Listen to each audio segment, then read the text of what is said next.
नमस्कार, स्वागत है आप सभी का स्पोर्ट्स वीके पे। मैं हूं आपके साथ योगेश मिश्रा। गुरु गौतम गंभीर, सैल्यूट है यार तुमको।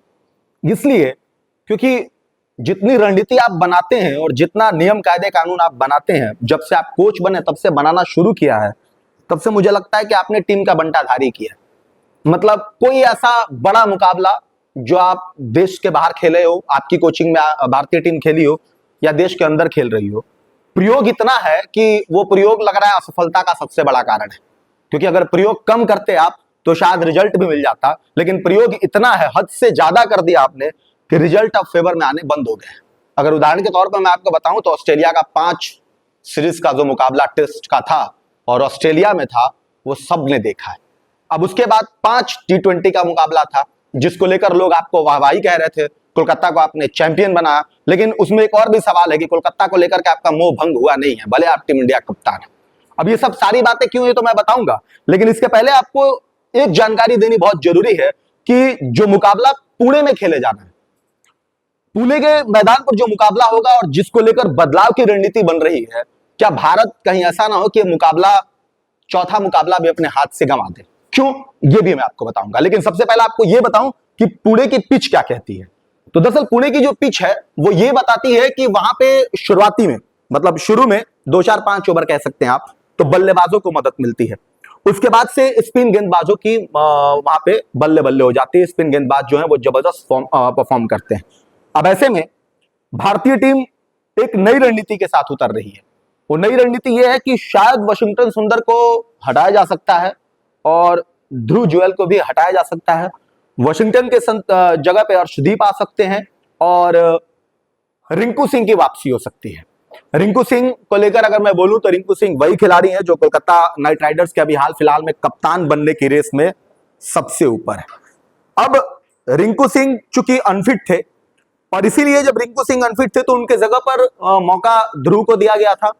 और ध्रुव को लेकर के जो मौका दिया गया था वो इसीलिए दिया गया था कि उनको बैठा के रखना डग आउट में, क्योंकि सवाल ना हो तो कोई ये ना कहे कि भाई आप ना जास्ती कर रहे हैं खिलाड़ियों के साथ, तो हम एक खिलाड़ी को मौका दे रहे हैं, ध्रुव जुरैल को।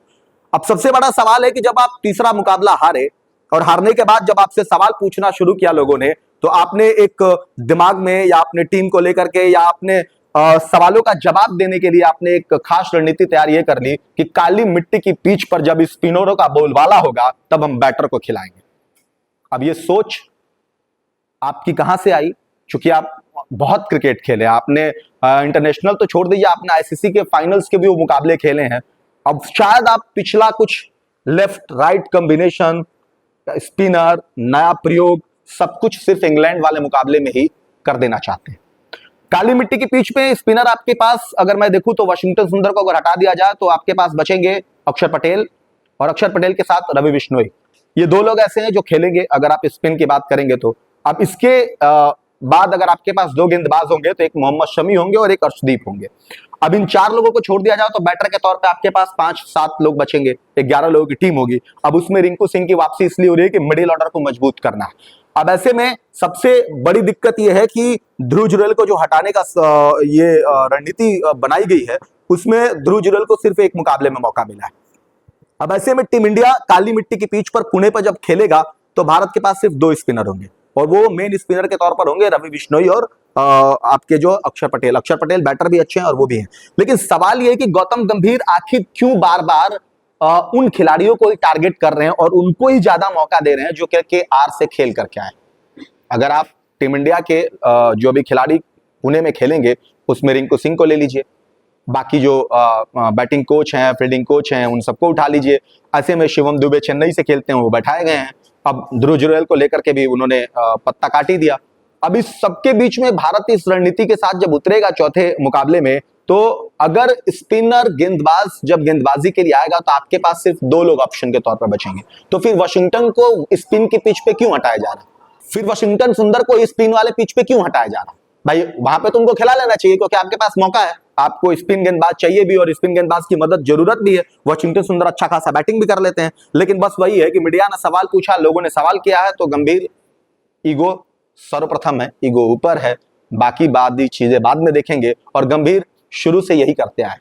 गंभीर हमेशा से, जब आप पहले भी उनका खेल देखेंगे तो कई बार जब उनको सवाल दिया जाता है तो टारगेट प्लेयर को टारगेट के हिसाब से जवाब देते हैं।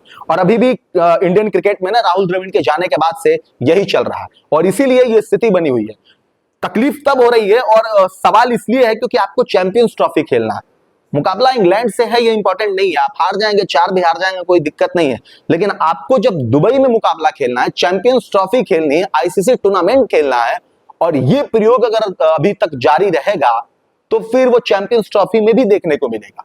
और फिर वहां पे आप जब बड़े मुकाबले रोहित शर्मा की कप्तानी में, तो फिर जब हम पूछते हैं ना कि यार रोहित शर्मा की कप्तानी अच्छी नहीं हो रही है, क्योंकि यही जो इंटरनल ऑस्ट्रेलिया में हमने देखा था जो दोनों लोगों के बीच में चल रहा था, वो खबरें भी आई थी, गंभीर आके अपनी सफाई भी दिए थे, लेकिन यही सारी चीजें आगे जाकर खिलाड़ियों के लिए दुविधा पैदा कर देती है। जो टीम का एनवायरनमेंट होता है वो खराब होता है और इसके बाद जीत हार वो इंपैक्ट जो होता है ना वो मैदान में देखने को मिलता है। तो कुल मिलाकर के भारत ने फिर से एक नई रणनीति बनाई है और पुणे में वो आपको लगभग ये तय है कि रिंकू सिंह की वापसी तय है और उसके साथ साथ तो आपको अर्शदीप खेलते हुए मिलेंगे, यानी 2 गेंदबाज होंगे, हार्दिक पांड्या होंगे और उसके साथ साथ आपको 2 स्पिनर गेंदबाज होंगे जो आपके पुणे की पिच पर खेलते हुए देखेंगे। अब देखते हैं कि ये रणनीति कितनी कारगर साबित होती है उनके लिए, गौतम गंभीर के लिए, सूर्या के लिए, क्योंकि सूर्या बतौर कप्तान अभी वो भी फ्लॉप चल रहे हैं। सूर्या को लेकर के भी सवाल है क्योंकि बैटिंग से वो रन बना नहीं पा रहे, संजू सैमसन पे भी सवाल है। तो इस सारे सवालों का जवाब अगले मुकाबले में मिल पाता है या फिर ये सिलसिला जारी रहता है, हम आप तक आगे की जो भी खबरें होगी वो लेकर आएंगे। लेकिन फिलहाल ये बात ध्यान में आप रख लीजिए कि पुणे के मैदान पर भारत इंग्लैंड के सामने मजबूत स्थिति में नहीं है, कमजोर स्थिति में आ जाएगा, क्योंकि अगर वो इन 2 खिलाड़ियों को, स्पिनर जो स्पिन गेंदबाज करते हैं, अगर उसको ड्रॉप करता है तो जीत हार अब कल तय होगा। कौन जीतेगा कौन हारेगा वो खेल के बाद तय होगा, लेकिन फिलहाल में दोनों 11 जो खिलाड़ी मैदान में होंगे उसमें देखना है कि भारतीय टीम इन 2 खिलाड़ियों के बाद कहां तक पहुंचती है और जीत का सिलसिला आगे जारी रहता है या फिर से 2-2 की बराबरी पर मुकाबला आता है और 5वां मुकाबला दिलचस्प होता है। ये आने वाले समय में पता चलेगा। फिलहाल के लिए इतना ही, नमस्कार।